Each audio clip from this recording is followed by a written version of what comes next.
Estás escuchando Engrama Podcast, un programa de psicología especialmente ceñido al contenido impartido en las asignaturas de la UNED, pero donde también podrás encontrar otras secciones ajenas a ello, como debates, juegos, concursos, entrevistas, trap en gallego y un largo etcétera. Te animamos a que te unas a la familia, que suscribas y nos escuches cuando salgas a correr, cuando te vayas a dormir o cuando te apetezca. Estamos en YouTube, Spotify o Apple Podcast, entre otras plataformas. Y de antemano, gracias por escucharnos. Muy buenas a todas, ¿cómo andamos? Hoy es el episodio especial 420 suscriptores. Realmente ya contamos con unos 550 suscriptores en la plataforma de YouTube. Y bien, entonces, ¿por qué es especial 420 suscriptores? ¿Qué tiene de distintiva tal cantidad? Pues veréis, hoy nos acompañará Luis Miguel Real, psicólogo especializado en el ámbito de las adicciones. Por cierto, os dejamos sus redes en la descripción para que os informéis acerca de su persona, de su experiencia, consultéis lo que queráis. Nos focalizaremos en la adicción al cannabis, y de ahí que lo hagamos como especial 420 suscriptores, puesto que el código 420 forma parte de la subcultura de las personas consumidoras asiduas. Este código proviene de una casualidad azarosa, con la que se toparon unos adolescentes en Estados Unidos. Estos chavales, los cuales se hacían llamar los Waldos, fueron dotando de sentido a este código y brindándole así connotaciones especiales que, paulatinamente, irían trascendiendo y formando parte del conglomerado general de esta subcultura. Este especial 420 suscriptores no es más que una chorrada anecdótica, en parte excusa para traer a la palestra el tema de la adicción al cannabis y compartir un ratito con el gran Luis Miguel. No es nuestra intención incitar al consumo, ni loar este tipo de prácticas. No nos gustaría contribuir al blanqueamiento de esta droga, pues, aunque su consumo, si es muy esporádico, puede resultar inocuo, entre comillas, muy entre comillas, nunca es recomendable llevarlo a cabo. Y sin más, os dejo con la entrevista. Luis Miguel Real, Luismi, antes de meternos en materia, queríamos que nos contases qué tal estás y un poco acerca de ti, de tu persona, de tu bagaje y de tu experiencia. Vale, pues soy psicólogo, soy psicoterapeuta, trabajo en privada, por mi cuenta, autónomo, mi consulta y todo eso. Después de la carrera me especialicé en tema de adicciones, hice un máster de drogodependencias muy guay que hay en la Universidad de Valencia de 2 añitos y después me especialicé en eso. En estos momentos trabajo sobre todo con personas que están teniendo problemas de adicción o de consumo, cocaína, alcohol, porros, drogas de cannabis, también adicción al juego, ¿vale? Apuestas, juego patológico que ahora está bastante en boga, ¿no? Con todo el boom de las apuestas que, en las calles han salido como setas, ¿no? Y como que nos ha estallado un poco en la cara, ¿no? A nivel de sociedad, ya esto no está regulado. Entonces, esto es lo que más me estoy dedicando últimamente. La mayoría de mis casos de terapia son en temas de adicciones, de problemas de consumo o de alguna conducta patológica. Y nada, en eso estamos. Vale. Y como en esta charla nos vamos a enfocar en el tema de la adicción al cannabis, pues para enmarcar un poquillo de primeras todo, yo te quería preguntar acerca del inicio, de la forja de esa conducta adictiva. Si podrías contarnos cómo va forjándose, qué sucede tanto interna como externamente para que el individuo se vea sumido en ello. O sea, somos conscientes de que tú te centras en la parte conductual, no en el sustrato subyacente, por así llamarlo, pero si puedes contarnos lo que conozcas también acerca de ello, aunque solo profundices en la parte cognitivo-conductual. Vale, a ver, en la mayoría de países, sobre todo también en España, la mayor parte de la gente se inicia en el consumo de marihuana, pues de más jóvenes, en contexto de ocio, contexto de fiesta, etcétera, etcétera. La gran mayoría de la gente que la prueba alguna vez la acaba probando de manera muy esporádica, ¿no? De adolescentes, en la universidad, de época de estudiante y a lo mejor más adelante sigue, de nuevo, en contexto de ocio. Igual que nos tomamos una cerveza con los amigos o lo que sea, pues alguien acaba viniendo con un porro liado y entonces empieza a pasar por el grupo. Entonces yo aparezco en un contexto de fiesta, en un contexto de compartir rato con amigos y surge, alguien lo trae. Entonces, por curiosidad, pues lo acabo probando y además siempre hay polémica, ¿no?, con este tema. También está en los adolescentes mucho este factor de, ay, es algo prohibido, guau, qué guay, tal, no sé cuánto, y sea por curiosidad, pues mucha gente lo acaba probando, ¿no? Y luego pues hay círculos sociales, grupos en que también como que es un requisito, ¿no? Como que, guau, es que en este grupo es que ellos fuman más, ¿no? Entonces se acaba convirtiendo también en cultura de grupo, ¿no? Con este tipo de gente que salía en determinado momento de mi vida, se fumaba. Era lo que se hacía y ya está, y no se juzgaba, tampoco se cuestionaba y simplemente nos íbamos acostumbrando. Al principio, a ver, como cualquier droga o con cualquier tipo de sustancia, al principio hay muy poca conciencia de riesgo, ¿no? Pues si un colega, alguien que tenemos confianza nos ofrece dar unas caladas a un porro, pues no le solemos dar mucha importancia, porque sea porque a primera vista no podemos ver que esté pasando algo, que haya consecuencias, ¿no? Como por ejemplo, a la mayoría de la gente le da mucho respeto ver a alguien que le está ofreciendo, oye, venga, vamos a coger unas jeringas y vamos a meternos heroína, ¿no? Da muchísimo más respeto, entonces es mucho más improbable que nos metamos, pero bueno, un porrito de nada, unas caladas, la gente no tiene conciencia de riesgo en cuanto a que eso me vaya a producir una adicción, que yo vaya a tener problemas a corto plazo, ni eso, ni tampoco que vaya a tener un accidente, ni tampoco que haya gran riesgo de sobredosis, que imagino que, bueno, de esto hablaremos más adelante sobre el tema de los falsos mitos, lo que la gente cree, lo que la gente realmente sabe y todo eso. La cosa es que alrededor de la marihuana y del cannabis y de todos los derivados hay una cultura, ¿no? Hay una subcultura, hay una serie de creencias que pues son más o menos ciertas, ¿no? Y que facilitan el que diga, bueno, no me va a pasar nada por tomarme esto, da igual. Entonces, me lo tomo. Entonces, pues sea por factores sociales o sea por los efectos a corto plazo que me da la sustancia, pues hay gente que decide tomarlo más a menudo y de un consumo más esporádico, mucho más casual que hubiese al principio, pasamos a una conducta de consumo, pues vale, con más frecuencia.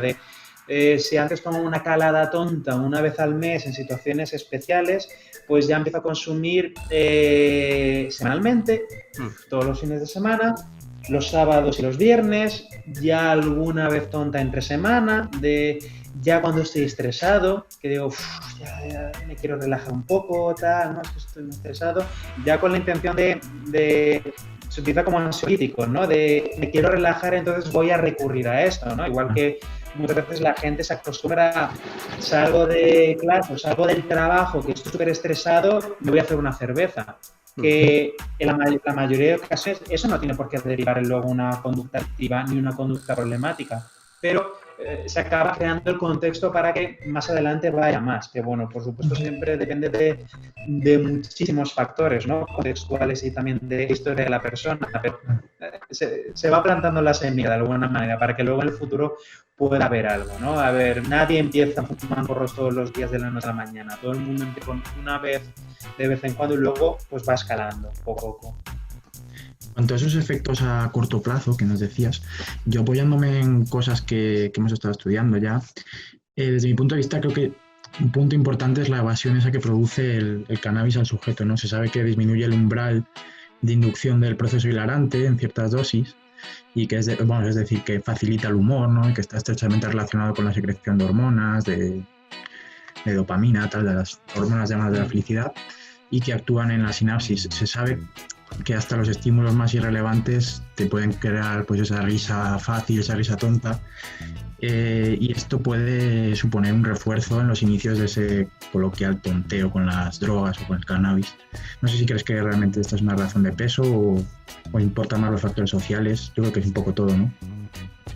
Sí, absolutamente todo. A ver, muchas veces, sobre todo, la experiencia subjetiva de la persona, ¿no? El que la mayoría de sensaciones sean más intensas, ¿no? Si yo sí me estoy fumando un porro y noto que todo me hace más gracia, que estoy mucho más relajado, que me hace pensar que estoy más creativo, ¿no? Que llego a hacer unas conexiones de ideas que no suelo hacer en el día a día. Entonces, esa experiencia tan intensa que me ha gustado tanto, la quiero repetir. Entonces, la próxima vez que vaya a fumar un porro, pues voy a ir buscando esa sensación, voy a ir buscando esa experiencia que me dio en el momento anterior. Por supuesto, los factores sociales lo van a facilitar, ¿no? Esas cosas, porque no es lo mismo que a tu alrededor la gente motive o fomente el vamos a hacer esto, a que se penalice, ¿no? Si estamos en un entorno en que la mayoría de nuestros amigos pues no lo consumen, o incluso cuando oyen hablar del tema dicen, no, es que me da mucho dolor de, venga, ¿cómo vas a hacer esto? Venga ya, eso es de porrero, eso es de formetas, no. Vale, hay una penalización social en algunos contextos y eso va a facilitar que no te metas, pero si estás en un contexto en que la mayoría de la gente, o tú crees que la mayoría de la gente lo hace, pues va a ser mucho más permisivo. Pero al final, si el factor más predominante, la mayoría de las veces va a ser el qué es lo que, cómo me hace sentir el hacer eso, y que yo luego lo busque, yo luego vaya buscando esa experiencia, ¿no? Que la persona lo etiquete como es que me relajo, es que estoy muy tranquilo, es que, o cuando las personas le ponen esa etiqueta más espiritual, de me hace conectar conmigo mismo, me hace conectar con el universo, ¿no? Ya el significado de cada persona le dé a esas experiencias subjetivas, ¿no? Como has dicho, luego hay un sustrato neuroquímico y claro, la sustancia hace que percibamos las cosas de manera inusual y en esa intensidad de lo inusual de esa experiencia, pues, esto es muy interesante, esto lo quiero repetir, quiero volver a sentirme de esta manera. Claro. Yo quería abordar un poquillo el tema de la sobredosis y como sabemos, por lo poco que nosotros entendemos, por lo poco que hemos estudiado, las drogas pueden actuar como poderosos estímulos incondicionados, su consumo es precedido por claves que se pueden condicionar, claves como las personas con las que consumimos, los lugares de consumo o demás estímulos del tipo. Estas claves que se convierten en estímulos condicionados y que producen respuestas condicionadas, que incluso antes de que se presente la propia droga, lo cual ayuda a retornar a ese estado de homeostasis y, funcionan como respuestas compensatorias. Entonces, este tipo de respuestas compensatorias pueden ser al final la razón de la tolerancia que se produce en un consumo habitual. Pero de igual modo, si se modifican este tipo de claves, como el contexto de consumo, puede desaparecer la tolerancia y aparecer la sobredosis. Entonces, no sé si podrías desarrollar un poquito más todo esto, cuándo es posible que se dé esa sobredosis. Vale, en concreto con cannabis y derivados, al menos hasta ahora no hay casos de alguien que haya, por ejemplo, muerto de una sobredosis en el sentido de que la sobredosis, como la entendemos con otras sustancias, como por ejemplo el alcohol o la cocaína o lo que sea, con el cannabis y sus derivados no será. Se puede dar que una persona tenga un mal rato, un rato desagradable, pero nunca que alguien haya muerto por sobredosis o consumo excesivo, ¿no? Esto muchas veces es un factor que hace que fomente el consumo, ¿no? La gente, no, bueno, de esto nadie se muere, no, hay poco riesgo, entonces no me va a pasar nada. Entonces eso fomenta que la gente pues tenga consumos mucho más elevados. Luego, por otro lado, como habéis dicho, claro, la parte de la tolerancia. Cuanto más consumimos, claro, el cuerpo, en nuestro cerebro, reacciona a la sustancia, pues generando más neurotransmisores o más receptores de determinado neurotransmisor, etcétera, ¿vale? En esa homeostasis se va reequilibrando el cerebro neuroquímicamente a eso que le estamos dando. Entonces, al final, si tenemos un consumo elevado o un consumo muy frecuente, tarde o temprano vamos a desarrollar la tolerancia. Tarde o temprano, esa sensación o esa experiencia subjetiva que buscábamos con el consumo, vamos a necesitar cada vez una dosis mayor para percibir eso, ¿no? Si yo lo que buscaba mediante el consumo era la sensación de relajación, voy a necesitar cada vez más una dosis mayor, ¿no? O más frecuente para percibir a nivel subjetivo ese nivel de relajación o ese nivel de concentración. O muchas veces claro, personas que tienen un consumo elevado y muy frecuente de marihuana, por ejemplo, incluso casi diario, se dan cuenta de que cuando no están consumiendo se sienten súper ansiosos. Se sienten súper ansiosos. ¿Por qué? Porque a nivel químico el sistema de recompensa.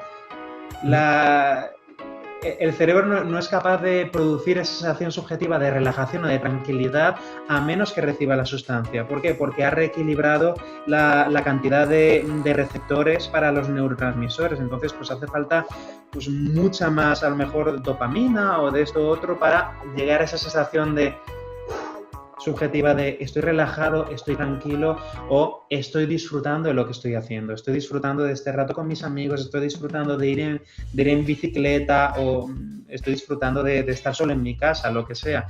Cuando la gente se encuentra con esa sensación subjetiva de ya pues, angustia, intranquilidad, hastío, agotamiento, pues buscan la compensación, ¿no? Buscan reequilibrar. Entonces ya tengo que volver a consumir para volver a sentirme en esa línea base. Pero claro, es como una pescadilla que se muerde la cola. Precisamente por el buscar constantemente ese consumo para reequilibrarme, voy fomentando el desarrollar más tolerancia todavía. Entonces, aumentar los consumos paulatinamente y aumentar las probabilidades de tener un problema.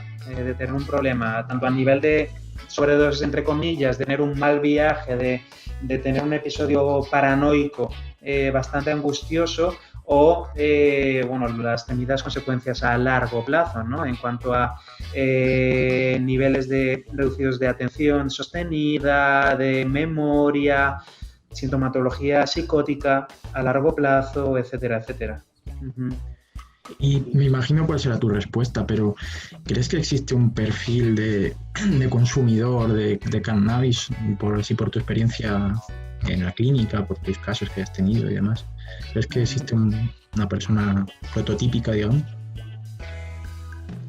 Hay muchos, a ver, al menos en el contexto de terapia me he encontrado con perfiles muy diferentes, al menos socialmente diferentes. A ver, ahora puedo hablar de estereotipos, ¿no? Pero estereotipo de el estudiante, la persona así jovencita, menor de edad o veintipocos, es estudiante, etcétera, y de un consumo esporádico ha pasado fácilmente a un consumo de ocio, de fiesta, etcétera, pues muy elevado, de ya pues semanal y prácticamente diario. Luego también en terapia nos encontramos con perfiles de ya más mayores, ¿no? De más madurez, incluso yo que sé, un padre de familia, una madre de familia, una persona soltera con su trabajo, su sueldo, su nivel socioeconómico, etcétera, y que utiliza la marihuana, el cannabis en el día a día, pues a lo mejor como ansiolítico, ¿no? Para buscar la relajación después del trabajo, ¿no? A lo mejor ya tiene la rutina de yo tengo un trabajo muy estresante y no tengo las estrategias para gestionar ese estrés, esa ansiedad, y me he acostumbrado a que la mayoría de días cuando llego a casa me fumo un porro a solas en la tranquilidad en mi casa. Y luego a lo mejor hay un estudiante que es que consume más en grupo, mucho más a menudo. Entonces nos encontramos con muchos perfiles diferentes. Hay un perfil más de ocio y que el ocio ya se va de las manos, y luego también hay un perfil que busca esta sensación de relajación utilizando el cannabis como ansiolítico, igual que otras personas pueden utilizar el alcohol o el juego o la comida o muchas otras cosas. Pero me he encontrado con personas de diferentes edades, ¿no? El perfil más habitual es una persona más joven, estudiante, pero luego nos encontramos con también personas más mayores, ¿no? Que han tenido un consumo más esporádico a lo largo de muchos años, pero por una razón o por otra ha llegado un momento en que ya han empezado a tener un consumo más dependiente, más de seguido. Y lo dejabas caer antes, pero quiero ahondar un poquillo ahora en ello, que a menudo en pos de aliviar ese remordimiento de conciencia, esa posible disonancia cognitiva, las personas con adicción al cannabis pues tienden a ampararse en el hecho de que este les hace ser más creativas, de desarrollar un pensamiento lateral, les ayuda a concentrarse. ¿Qué es lo que sucede para que esas personas ejecuten este tipo de procesos, de justificaciones? Sí, a ver, como decía antes, A ver, para cualquier tipo de sustancia hay una especie de subcultura, ¿no? Hay una serie de creencias colectivas, una serie de mitos que se fomentan pues por internet, en la cultura colectiva, en las calles, ¿no? Por ejemplo, con el cannabis está esa subcultura muchas veces espiritual, más hippie, más de búsqueda interior, de crecimiento personal. Gente que tiene la creencia de tomar esto me hace ser una mejor persona, me hace crecer, me hace percibir cosas que no percibo en el día a día. Entonces esto supone también una especie de atajo, ¿no? Como funciona muchas veces con también otras sustancias, alucinógenas, etcétera, ¿no? Que la persona asocia, le pone una etiqueta a las experiencias de la sustancia a que esto me hace ascender de alguna manera a un plano superior, me hace ver cosas que de normal no veo, percibir cosas que de normal no percibo y me facilita un aprendizaje de alguna manera, me facilita crecer como persona y ver cosas que otras personas no ven. También muchas veces el identificarse con la sustancia en ese sentido de yo es que soy mejor persona por el hecho de consumir esto, porque esto no tiene riesgos, porque esto de alguna manera me mejora, es una parte de mi proceso de aprendizaje y de crecimiento personal, y eso también hace muchas veces una distinción con el resto, ¿no? Y claro, cuando vienen los reproches de fuera, por parte de la familia, por parte de los amigos, de la pareja, ¿no? Creo que estás fumando demasiado, ¿no? Entonces ya viene la postura defensiva de ¿por qué me quieres quitar esto? ¿Qué tienes en mi contra? ¿No? Y muchas veces esto también resulta de la droga, ¿no?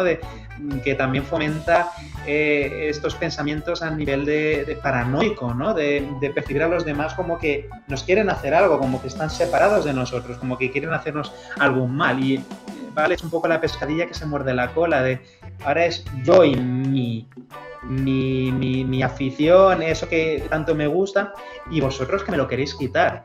Vosotros que no queréis, vosotros estáis atrapados en vuestro mundo, tal, sois unos rígidos, sois tal. Muchas veces me he encontrado en terapia con alguna persona con más resistencia al proceso de cambio, que pues ha llegado a la primera sesión muy presionado por la familia, por la pareja, e incluso ha llegado a verbalizar, es que yo soy así.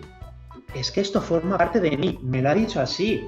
Y claro, yo he tenido que confrontar con, no, esto no forma parte de ti. No, tú no eres así. Eso es algo a lo que te has enganchado, pero cuando tenías 5 años no necesitabas esto para ser feliz, ni para disfrutar de la vida, ¿vale? Te has sobreidentificado con esto. Y luego es una parte muy importante del proceso de terapia, ¿vale? Está la persona y luego está la sustancia. Y tú no tienes necesidad de una cosa, de esto para, digamos, realizarte como persona, para crecer, para mejorar, etcétera, etcétera.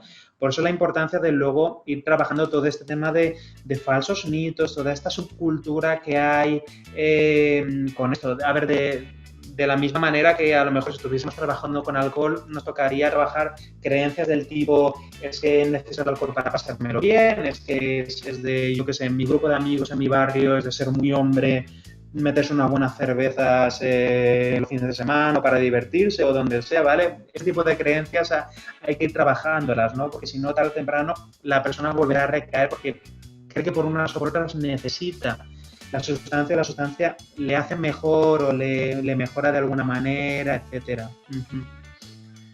Yo te quería preguntar, bueno, voy a hacer 2 preguntas. La primera yo creo que ya la has respondido. Te iba a decir que el cannabis es una droga que cada vez está más normalizada y que avanza pues hacia una legalización, ¿no? Como estamos viendo en muchos países. Uh-huh. Y en primer lugar te iba a preguntar eso, que si crees que esa normalización apoya al consumidor del cannabis a no sentirse estigmatizado o incluso a sentirse amparado, ¿no? Que supongo que, bueno, ya hemos hablado sobre ello. Y luego, dentro de esa posible legalización, ¿crees que tendríamos muchos más consumidores habituales o realmente se mantendría como está? ¿Qué crees que supondría esta legalización? Muy buena pregunta. A ver, la experiencia nos ha enseñado que la prohibición absoluta de prácticamente ningún tipo de sustancia ni de actividad simplemente no funciona. Porque si hay una demanda, acabará surgiendo una oferta. Si hay algo prohibido y la gente lo quiere, la gente va a encontrar la manera de conseguirlo y alguien va a encontrar la manera de dárselo a la gente si eso mueve dinero. Entonces, mira, por mucho que esté prohibido el cannabis o su posesión o lo que sea, pues la gente va a seguir consumiendo. Las experiencias que tenemos en otros países en cuanto a, no exactamente legalización, pero sí una despenalización del consumo de la posesión, por ejemplo en Portugal o incluso en Uruguay, en algunos estados de Estados Unidos sí que se han hecho el experimento, aquí mismo en Europa también, aparte en Portugal lo tenemos con Holanda. Lo que se ha comprobado es que al despenalizar la posesión o el consumo de ciertas sustancias, se acaba normalizando el consumo, en el sentido de que, por un lado, acabas quitando mucho poder a los cárteles, las organizaciones, el mercado negro, les quitas mucho poder porque, vale, si al final se puede conseguir de manera legal, etcétera, pues al final los cárteles y el mercado negro tienen que bajar sus precios, etcétera. En Holanda, pues también la calidad de lo que se distribuye pues es mucho mayor que lo que se saca por las calles. El nivel de THC también se suele hacer mucho menor, ¿vale? Pues para reducir el riesgo de una sobredosis o de que la gente tenga un consumo excesivo, ¿no? La sustancia que se distribuye tiene menos intensidad. Eso facilita que la gente tenga menos sobredosis, que tenga menos problemas porque la sustancia esté mezclada con otras cosas, etcétera. Se protege a los consumidores en ese sentido. También se pone mucho más control en la distribución de la sustancia y también en el servicio, el apoyo que se pueda dar a la persona que tenga problemas. Porque también cuando despenalizamos el consumo o la posesión de una determinada sustancia, quitamos ese estigma, ¿no? De que lo que estás haciendo es ilegal, es malo, porque si es algo ilegal la gente se va a esconder. Si es algo permitido, es mucho más fácil que cuando una persona empieza a experimentar problemas por su consumo, pida ayuda, que eso es lo deseado. También hay que ponerlo sobre la mesa. La mayoría de la gente, no todo el mundo que consume cannabis acaba teniendo problemas con ello. La mayoría de los casos se acaba quedando en un consumo esporádico, raro, ¿no? Y es una pequeña parte de los consumidores la que desarrolla problemas. Y es en esa parte de la población en la que tenemos que fijarnos, ¿no? Por supuesto, también en cuanto a campañas y programas de prevención para que menos gente llegue a esos extremos, pero cuando alguien llega al extremo de estoy teniendo problemas con esto, que se le pueda dar ayuda psicológica. De la misma manera que si una persona tiene problemas porque está comiendo demasiada comida basura, se le pueda dar ayuda en cuanto a ayuda psicológica para problemas de conducta alimentaria y muchísimas otras cosas. Entonces, la experiencia que tenemos en cuanto a otros países es que la despenalización al menos da muchos mejores resultados. Da muchos mejores resultados que la pura persecución. Porque, de nuevo, la gente si quiere consumir algo, lo va a hacer. Pero por lo menos si lo van a consumir, vamos a facilitar el que podamos ofrecerles ayuda y pues el gobierno, las instituciones, controlar de alguna manera pues ese consumo, lo que se distribuye, etcétera, etcétera. Aparte que, bueno, si se ponen impuestos en la distribución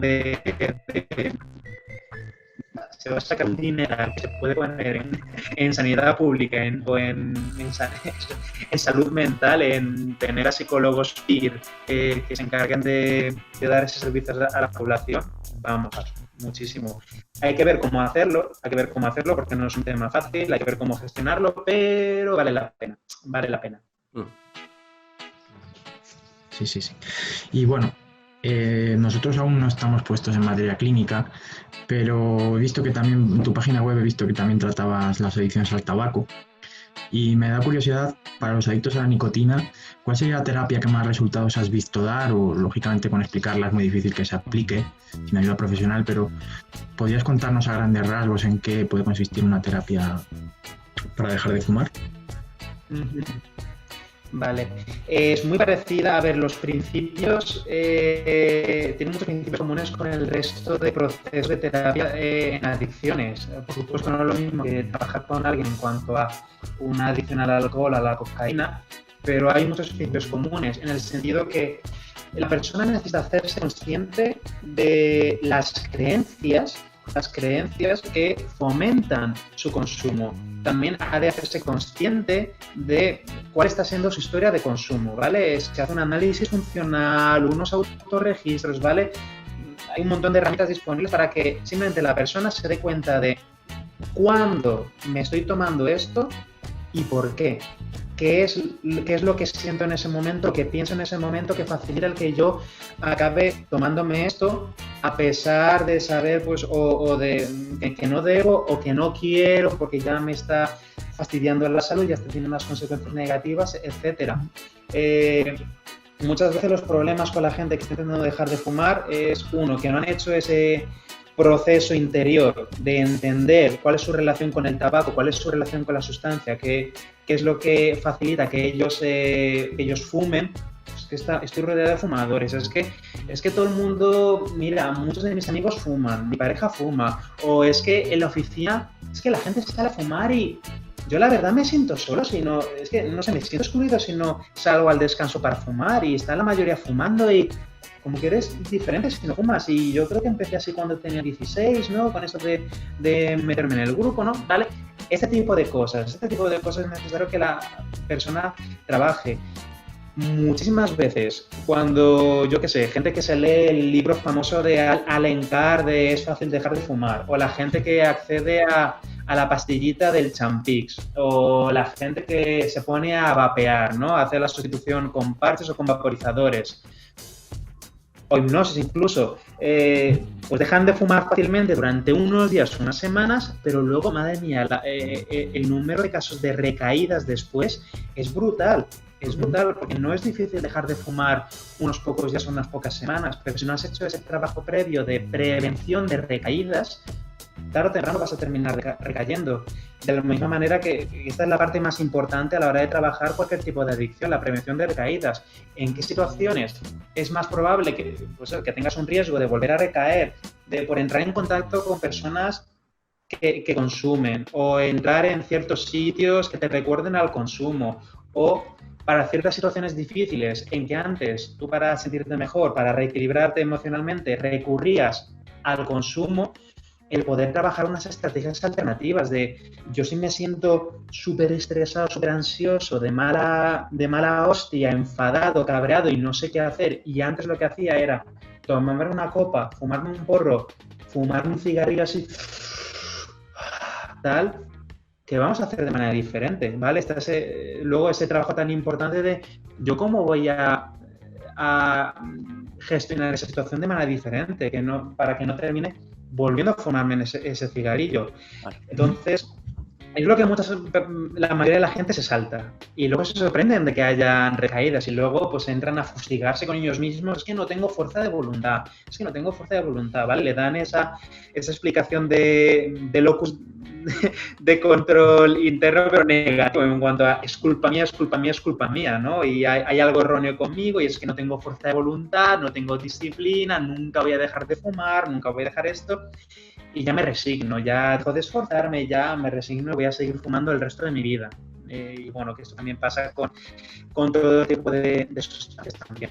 Entonces, resumiendo, están estos elementos comunes a cualquier proceso terapéutico con adicciones. Está ese trabajo con las creencias, ese fomentar autoconciencia en cuanto a los hábitos de consumo, los hábitos de la conducta adictiva, y también esa preparación para la prevención de recaídas y ese mantenimiento. Bueno, yo cuando ya llevo un tiempo sin tomar esto, sin hacer esto, ¿qué voy a hacer para minimizar las probabilidades de acabar volviendo? Porque un momento de crisis terminará habiendo. Un momento difícil, una discusión con la pareja, un momento difícil a nivel vital, un ser querido se ha muerto, me han despedido del trabajo, lo que sea, pues es mucho más fácil que la persona acabe volviendo a ese vicio, ¿no? Suelo decir muy a menudo en terapia, cada persona se agarra al salvavidas que tiene más cerca, en el sentido de, si tengo un mal hábito que me ha ayudado a evadirme de la realidad en el pasado, pues en un momento de crisis es más fácil que vuelva a recurrir a eso. Pues eso, las recaídas tienen lugar. Y nos comentabas anteriormente que en muchos de los casos se quedan en un consumo esporádico y que no acaban pues teniendo grandes problemas. Pero ¿hasta qué punto es posible llevar un consumo responsable? O sea, ese consumo sin secuelas en el que tanta gente se escuda. No quiero hablar de cantidades porque eso puede incitar a la gente y depende mucho de la persona, pero ¿hasta qué punto es posible ese consumo responsable? ¿Cómo podemos calibrarlo, entre comillas? Claro, a mí tampoco me gusta hablar de números, ¿no? Porque entonces luego la gente se queda con la idea de, vale, esto es malo. Bueno, es como cuando en la primera sesión te preguntan, ¿y esto en cuántas sesiones se resuelve? Es que si te digo 6, claro, y luego llegamos a las 7, vas a empezar a sentirte culpable, ¿no? Claro, de la misma manera. Entonces, a ver, sí que hay personas que llevan un consumo muy, muy, muy esporádico, ¿vale? Cada tiempo no es ni un consumo semanal, ni un consumo diario, etcétera. Yo puedo hablar de la mayoría de casos que me llegan a terapia, ¿no? Por un lado me llegan los casos de personas que ya han llevado un consumo casi diario o de varios porros al día y que, pues bueno, han venido a terapia porque la familia o la pareja ya les han presionado mucho o porque ya han tenido un susto en cuanto que ya hayan tenido un episodio psicótico y hayan tenido que ir a urgencias y del susto y han dicho, vale, esto lo tengo que trabajar, esto ya he llegado a ese consumo peligroso, entonces ya tengo que empezar a trabajarlo. Luego también a veces me ha llegado a terapia gente más joven, yo que sé, un chaval de 19 años, obligado por sus padres, porque sus padres se han enterado de que está fumando porros pero que ha fumado porros alguna vez. Que no, por supuesto, el chaval puede estar mintiendo si dice, tal, puede ser que esté fumando más a menudo, pero no lo sabemos. Pero lo que dice el chaval de 19 años es que, no, a ver, yo fumo pues una vez al mes así y tal, y mis padres se enteraron porque, bueno, me olieron la ropa y se han empezado a preocupar muchísimo y dicen que si me voy a convertir en un drogadicto porque les ha dicho a alguien que si luego, a ver si me voy a poner a tomar cocaína y tal, y el trabajo no lo hice después con el chaval, porque por lo que sabíamos no estaba teniendo un consumo problemático. Que es verdad que en el futuro podría luego haber un consumo problemático, pero en el momento no había razones para pensar que hubiese un consumo problemático ni que hubiese problemas y también muy difícil conseguir un deseo de cambio en la persona, porque no, si está consumiendo un porro al mes, no, es muy difícil que el chaval de 19 años vaya a desear, porque él no está experimentando ningún problema. Era más las creencias de los padres con que un consumo muy esporádico de cannabis va a llevar seguro a mi hijo a un consumo adictivo de otras sustancias. Y tuve que hacer ese trabajo de psicoeducación con los padres de no, lo siento, pero esto no tiene por qué pasar, o no hay tantas posibilidades de que eso ocurra, o por lo que tenemos ahora en la mesa, no hay razones para preocuparse, o no hay tantas razones para la alarma. Si estoy reaccionando de esa manera tan agresiva hacia ese consumo esporádico, es más probable que si en el futuro hay un consumo problemático, vuestro hijo no os lo quiera contar. Porque le va a dar mucha vergüenza y va a tener mucho miedo al castigo y a la penalización y tal, y vosotros tampoco estáis fomentando que vuestro hijo quiera hablar de estas cosas o vaya a confiar en vosotros cuando de verdad haya un problema. En este tipo de ocasiones, pues yo ya sí que doy pautas, a ver, tanto al chaval como a su familia, de qué señales de peligro puede haber a las que tienen que estar atentos. Vale, si esto ocurre, entonces sí que por favor venid a terapia y nos pondremos a trabajarlo, pero ahora en este momento no hay una señal de alarma, ¿vale? Un consumo esporádico y tan separado en el tiempo no tiene por qué traer problemas, ¿vale? No tiene por qué traer problemas. Sí, y yo también advertir al chaval, si empiezas a pasar de esto, preocúpate y ven a terapia para que empecemos a trabajarlo y no pase más, ¿vale? Haremos un trabajo preventivo, etcétera. Yo sé que dirías que posicionarse en un extremo resta perspectiva, ¿no?, de lo que es el consumo de drogas y puede ser incluso problemático por si posicionarse en un extremo negativo, ¿no? Claro, es que hay muchos mitos en cuanto a minimizar los efectos de la mayoría de las drogas, pero también hay muchos mitos en cuanto a estigmatizar ahora no me sale la palabra, pero demonizar o hacer mucho más peligroso, ¿no? Algo que no tiene por qué serlo. También, pues, son diferencias generacionales, ¿no? Por ejemplo, nuestros padres han estado en la época en que de la guerra contra las drogas, ¿no? En que, pues, siempre en telediarios, prensa, en todos sitios, se ha condenado muchísimo cualquier tipo de consumo de sustancia ilegal. Y, bueno, luego, por otro lado, como que el alcohol no da problemas, pero como es legal, tal, ¿no? Ese tipo de cosas. Pero hay muchas veces está esa creencia que, bueno, como es ilegal, es malísimo y nada, imposible. Y también esas creencias de, yo qué sé, vemos en las películas, vemos en los telediarios, siempre los casos extremos. Uh-huh. El drogodependiente, ¿no? La persona que está tirada en la calle, la persona que está teniendo consumos de inyección, ¿no? Intravenoso, ¿no? Que ya ha llegado a un nivel. Y entonces la persona, la mayoría de la gente, cuando escucha hablar de drogas, enseguida le salta la alarma de a ver si mi hijo va a llegar allí. No, claro, hay una gran escala de grises, hay una grandísima escala de grises, ¿no? Hay diferencias entre sustancias, hay diferencias entre hábitos de consumo, hay diferencias entre vías de administración, hay un montón de factores, hay muchísimos factores que pueden eso facilitar que lleguemos a un consumo problemático, ¿vale? Un consumo problemático. Y en esos casos de consumo más recurrente, más abusivo, ¿qué secuelas tanto físicas como cognitivas, como conductuales podemos encontrar de forma general? En cuanto a cannabis, vale, sí. Son las pérdidas de memoria, la dificultad en cuanto a la atención, la capacidad de atención sostenida, ¿vale? Cuando la persona llega a niveles más extremos, le cuesta seguir el hilo de conversaciones, sin darse cuenta empieza a cambiar de tema, pierde mucho el hilo, le cuesta mantener la concentración en una misma tarea durante mucho rato, entonces se dificulta mucho el trabajo, ¿no? Los estudios también se pueden dificultar muchísimo, la dificultad para los temas de memoria.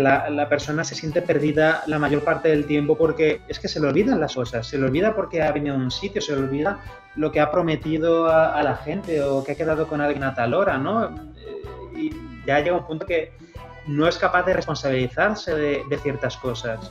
Y luego aparte está la sintomatología psicótica, ¿vale? ¿Vale? Hay mucha prevalencia, ¿no? A partir de ciertos consumos con sintomatología esquizofrénica, ¿vale? Hay cierta comorbilidad. Y pues sí, eso ya es bastante más preocupante, La buena noticia es que recuperando control con el consumo para la mayor parte de sintomatología se ha visto que, ¿vale? Que hay una recuperación, ¿vale? A las semanas y meses de haber cesado el consumo, la mayoría de capacidades cognitivas se recuperan. Ahora, hay que trabajar por ello, pero la persona puede recuperar gran parte de la capacidad cognitiva perdida, ¿no? Después de detener o reducir mucho el consumo. Uh-huh. Y en cuanto a cuestiones emocionales, en ese consumo más abusivo, ¿existe algún patrón? O sea, es, por ejemplo, que la persona esté más irascible o algún... Sí. A ver, muchas personas relatan que se sienten más ansiosas, más irascibles, más frustradas en el día a día de nuevo. A ver, a nivel de neurotransmisores, ¿no? Que facilitan que nos sintamos relajados, alegres, satisfechos, etcétera, pues están secuestrados, ¿vale? El sistema de recompensas queda secuestrado y por la tolerancia desarrollada, la línea base emocional de la persona pues cambia. Pues si antes me sentía, a ver, una persona normal a lo largo del día pues tiene subidas y bajadas, todos nos sentimos preocupados, estresados, enfadados, asustados por todo tipo de cosas en el día a día y eso es normal, pero esta persona que ha abusado de la sustancia va a tender más hacia la curva de abajo, hacia lo desagradable y de nuevo eso va a fomentar la dependencia, el consumo abusivo, es que ya necesito consumir para volver a sentirme mejor. Pero eso, los síntomas más habituales son la irritabilidad y la sintomatología ansioso, ¿no? Es que no me puedo relajar si no me tomo esto, es que no me puedo relajar, no puedo dormir. Problemas de sueño también muchísimo. Mucha gente se acostumbra a que tienen que fumarse uno antes de dormir y ya se hacen dependientes de ello, ¿no? Es que si no me lo tomo, no puedo dormir. Y claro, por el miedo a no poder dormir o a estar una noche sin dormir o haber dormido 2 horas y luego tener que ir a trabajar o lo que sea, pues prefieren seguir fumando porque les da pánico la idea de es que si no duermo, prefiero fumármelo y dormir bien y seguir con mi vida. Entonces ahí ya están atrapados, bastante atrapados. Pues por nuestra parte, poco más. Ha sido un placer tenerte aquí, de verdad, y escucharte y aprender un montón de cosas. Se me ha ocurrido que si los que nos estén viendo se les ocurren otras preguntas, si tú estás dispuesto, podrías venir otra vez y responder preguntas coloquiales, digamos, que seleccionemos de la gente que nos pregunte, si estás de acuerdo. Y bueno, y si quieres añadir algo, promocionarte o lo que quieras, pues adelante. Nada, a ver, muchas gracias a vosotros por la confianza, por invitarme, me ha encantado el ratito, muy buenas preguntas también, me gusta mucho, os las has preparado súper bien y eso, me encantaría, si la gente tiene preguntas o lo que sea, me encantaría volver a participar. Si la gente quiere saber más sobre mí o sobre las cosas que hago, nada, se pueden ir a mi página web luismiguelreal.es o en las redes sociales. Estoy por Twitter, Instagram y tal. Y bueno, si ponen Luis Miguel Real Psicólogo, me encuentran enseguida. Así que, y nada, bienvenidos, que me pueden hacer cualquier pregunta del tema que les surja. Y de nuevo, muchas gracias por invitarme, chicos. Muchísimas gracias a ti. Pues hasta aquí el episodio de hoy, poco más que añadir.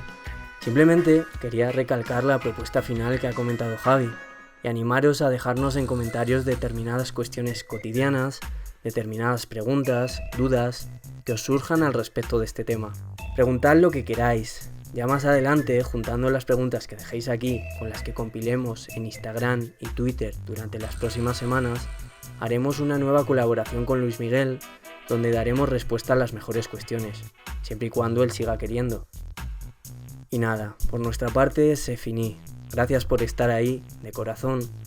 Hasta el próximo episodio y recordad que podéis ir en paz. Ni que esto fuera misa, niño. Adiós.